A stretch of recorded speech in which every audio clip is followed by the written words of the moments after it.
الشيطان الرجيم. بسم الله الرحمن الرحيم. يا أيها الذين آمنوا لا تتخذوا الذين اتخذوا دينكم هزوا ولعبا من الذين أوتوا الكتاب من قبلكم والكفار أولياء واتقوا الله إن كنتم مؤمنين. وإذا ناديتم إلى الصلاة اتخذوها هزوا ولعبا ذلك بأنهم قوم لا يعقلون. الذي مخکې سره ربط دا دی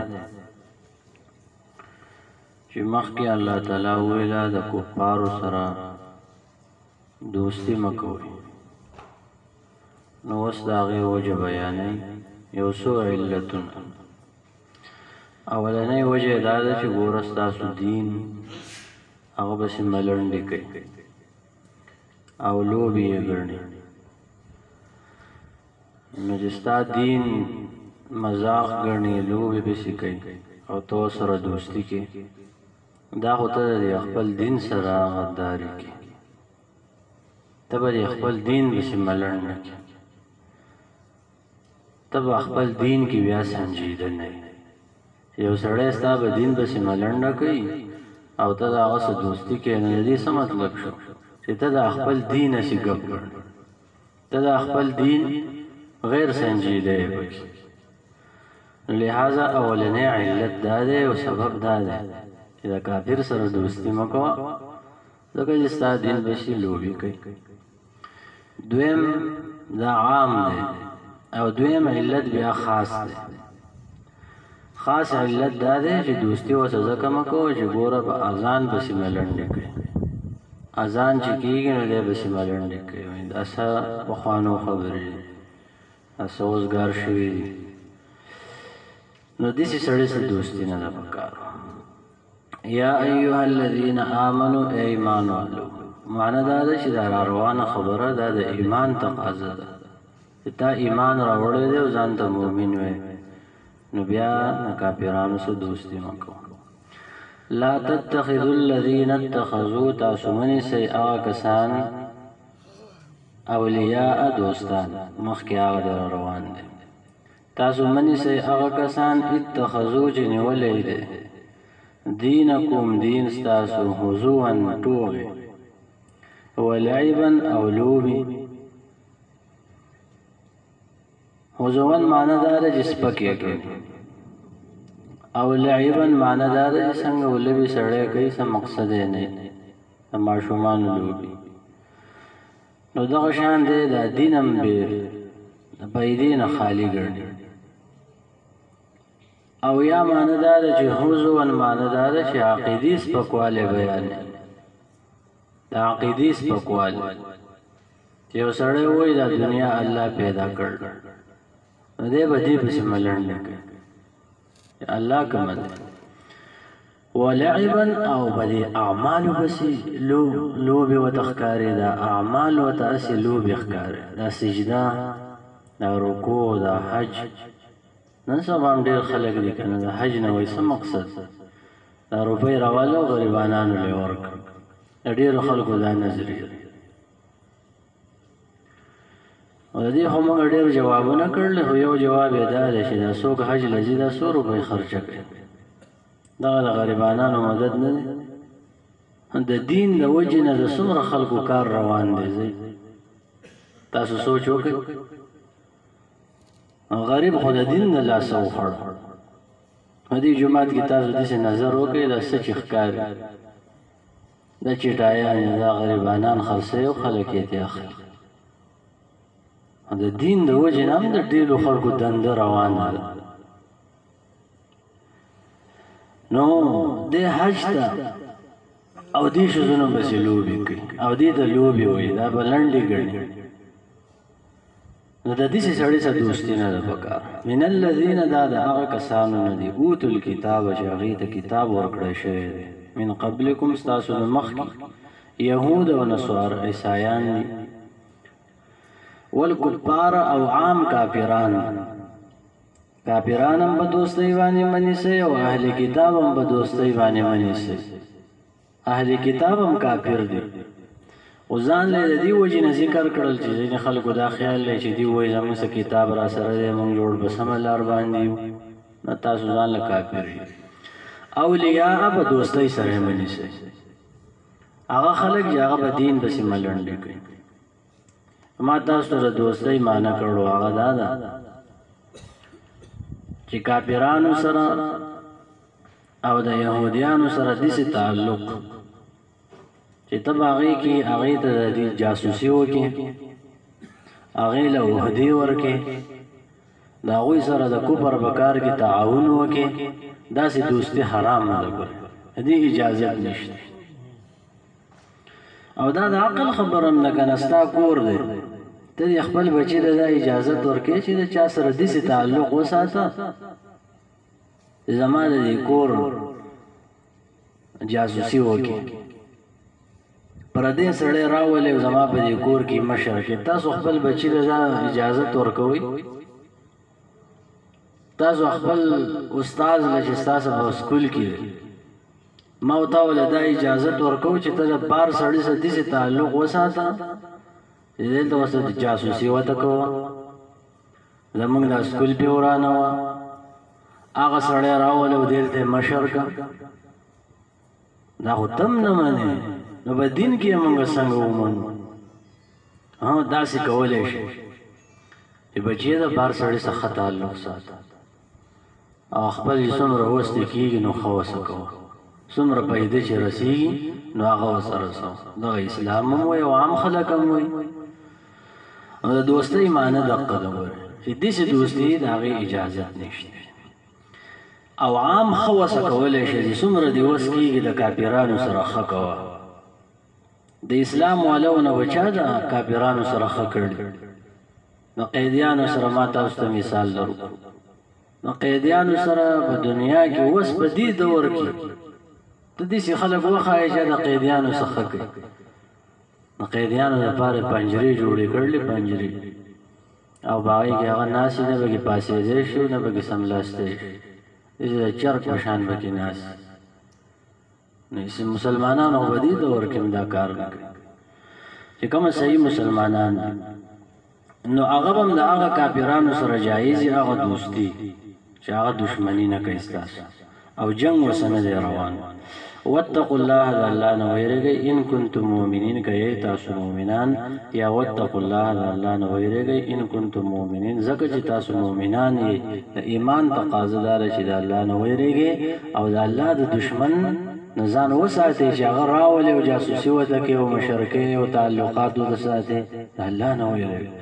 وإذا نادیتم ګوره خاص علت دا دی چې دوستي ورسره ځکه مه کوئ چې وإذا نادیتم کله چې تاسو اواز کوئ الى الصلاة مانځه ته معنی دا ده چې کله تاسو اذان کوئ الى الصلاة د مانځه دپاره اتخذوها دې ونیسي هغې لره هزوا ټوقې ولعبا او لوبې. دا حدیث کې راځي چې اذان به وکېدو نو دې وویلې وې دا خو مونږ چېرته په مخکینو خلکو کې نه دی اورېدلی داسې نوی بدعت راووتو او دا خو نه دی مګر د اوښ اوازونه دي د اوښ اوازونه دي د دې چغو نه څه مطلب دی؟ یا بعضې مؤمنانو چې سجده کوله نو دوی ورپسې ملنډې کولې ویل ګوره تندی چې دی په ځمکه باندې ږدي ذالک دا په دې وجه باندې دا ملنډې کوي چې بانهم بېشکه دیو چې دی قوم یو قوم دی لا یعقلون چې دیو د اذان په معنی نه پوهېږي.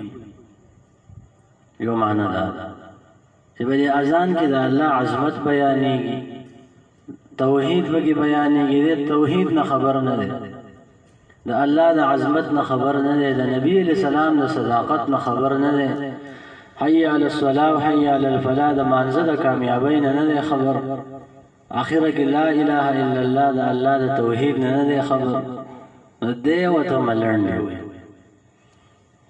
امام قرطبي رحمه الله دې ځای کې د اذان په باره کې وایي چې اذان کې امام ابن قیم صاحب وایي یو 15 طریقې دي سنت طریقې دي اوریدونکو لپاره اولنۍ طریقه دا ده چې سړی د اذان جواب ورکړي. د اذان جواب به څنګه ورکړي؟ کومه څه چې مؤذن وایي نو هغه به دا وایي. هم په حي علی الصلاة و حي علی الفلاح کې لا حول ولا قوة الا بالله، لا حول ولا قوة الا بالله دا به وایي. او نور چې مؤذن څه وایي نو دا به هم قوي. دویمه مسله دا ده چې د الصلاة خیر من النوم په ټیم کې به څه وایي؟ هم دغه الفاظ به ورته وایي. ځینې خلک وایي صدقت او داسې څه ټکې وایي، صدقت و بررت دا نشته. بس الصلاة خیر من النوم چې وایي ته به مې الصلاة خیر من النوم دا به. درېمه مسله قد قامت الصلاة کې به څه وایي؟ اقامها الله و ادامها به وایي. دا چې په کوم حدیث کې راغلی هغه ضعیف دی. که کله ناکله سړی ووایي د قد قامت الصلاة په جواب کې چې اقامها الله و ادامها نو څه یو ضعیف حدیث دی. نو راجحه خبره دا ده چې مؤذن څه وایي پکار ده چې اورېدونکي حق ووایي، سوا د حي علی الصلاة و حي علی الفلاح نه چې د هغې په جواب کې ووایي لا حول ولا قوة الا بالله. د هر یو په جواب کې لا حول ولا قوة الا بالله. او نور که قد قامت الصلاة ته هم به بیرته دی وایي قد قامت الصلاة. او کله ناکله یې وویلی چې اقامها الله و ادامها نو څه جواز به وي. او الصلاة خیر من النوم په جواب کې بیرته الصلاة خیر من النوم ویل پکار ده. دویمه مسله دا ده چې د اقامت جواب شته که نشته؟ جواب دا ده چې او د اقامت جواب هم شته، ځکه نبی علیہ السلام اقامت ته اذان ویلی دی او د اذان جواب شته نو اقامت اذان دی، د اقامت جواب هم شته. نبی علیہ السلام وایي د دو اذانونو په منځ کې دعا خامخا قبلېږي. نو هغه اولنی اذان هم اذان شو، د اقامت ته هم اذان ویلو پکار دی چې سړی د اقامت جواب هم ورکړي. بله مسله دا ده چې اقامت زر زر ویل دی، حدر ورته وایي. او په اذان کې ترسیل دی، په قلاره قلاره باندې ویل پکار دی اذان. ابن قیم وایي په اذان کې د اورېدو لپاره یو سنت دا دی چې جواب ورکړي، هغه ما وویل. دویم دا دی چې درود شریف وایي د اذان نه وروسته، اللهم صل علی محمد دغه درود وایي یا بل درود وایي صلی الله علی النبی الکریم. دریم دا دی چې د نبی علیہ السلام لپاره د وسیلې سوال وکړي، اللهم رب هذه الدعوة التامة والصلاة القائمة آت محمدا الوسيلة والفضيلة وابعثه مقاما محمودا الذي وعدته. حدیث یې كإنك لا تخلف الميعاد وسوين په یو روایت د بهقي کې دام راغلی کله وعدت پورې وي او که ورسته وسدا ټکې وي هم ټیک ده، او كإنك لا تخلف الميعاد وسوين هم ټیک ده په روایت د بهقي کې راغلی. څلورم دا دی اولنی جواب، دویم درود شریف او دریم دغه دعا. څلورم د اذان نه وروسته سړی وایي وانا اشهد ان لا اله الا الله وحده لا شريك له وان محمدا عبده ورسوله رضيت بالله ربا وبالاسلام دينا وبمحمد نبيا. دا دعا.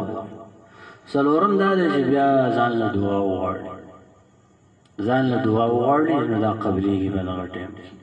دا پنځه سنت طریقې دي زاد المعاد کې امام ابن قیم نقل کړل، پکار دی چې په دې باندې سړی عمل کوي. بله مسله پکې دا ده چې کم سړی اذان وکړي غوره خبره دا ده چې هغه اقامت وکړي، خو لازمه نه ده، غوره لازمه نه ده چې کم سړی اذان وکړي او که اقامت هغه وکړي نو ښه خبره ده، لیکن لازمه خبره نه ده.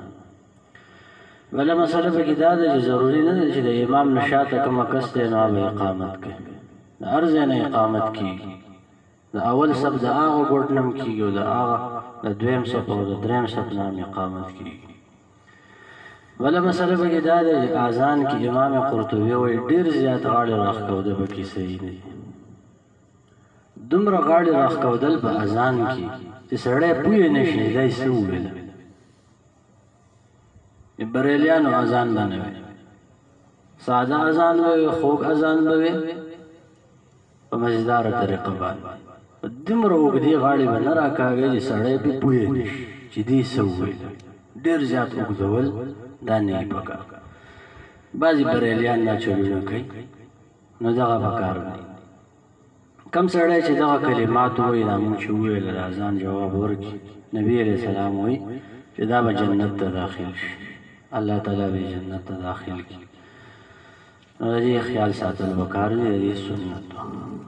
یا ایها الذین آمنوا ایمان والو لا تتخذوا الذین تاسو منسئ هغه کسان اتخذوا چې نیولی دی دینکم دین ستاسو هزوا ټوغې ولعبا او لوبې من الذین دا هغه کسانو نه اوتوا الکتاب چې هغوی ته کتاب ورکړی شوی دی من قبلکم ستاسو نه مخکې والکفار او عام کافران چې د یهودو نصارو نه علاوه دي منسئ به څه سره اولیاء په دوستۍ سره دوستانو سمه کوئ. واتقوا الله د الله نه ویریږئ ان کنتم مؤمنین ځکه چې تاسو مؤمنان یئ، یا ان کنتم مؤمنین که یئ تاسو مؤمنان. واذا نادیتم کله چې تاسو آواز کوئ یعنې اذان کوئ الی الصلاة مانځه ته اتخذوها نیسي دیو دې اذان لره هزوا ټوغې ولعبا او لوبې وایي دا اوازونه دي. ذالک دا په دې وجه دا کار کوي بانهم چې بېشکه دیو چې دی قوم یو قوم دی لا یعقلون چې عقل نه لري، یا لا یعقلون نه پوهېږي په مقصد د اذان باندې، په توحید نه پوهېږي چې په اذان کې خو توحید دی.